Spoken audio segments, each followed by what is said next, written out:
Here's how to activate iMessage on your iPhone in 2026. If this video helps, please like and subscribe for more quick tutorials. iMessage lets you send free messages, photos, and videos to other Apple users using Wi-Fi or mobile data. First, open Settings on your iPhone.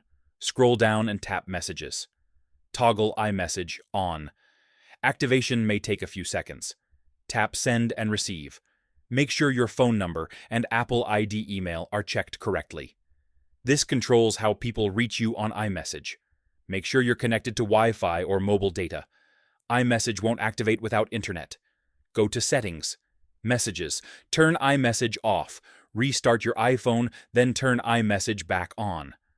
iMessage activation can take up to 24 hours. Your carrier may send a small SMS charge during activation. Make sure your Apple ID is signed in, date and time is set automatically, and your phone number is active. And that's it. That's how you activate iMessage on iPhone. Subscribe for more iPhone tips.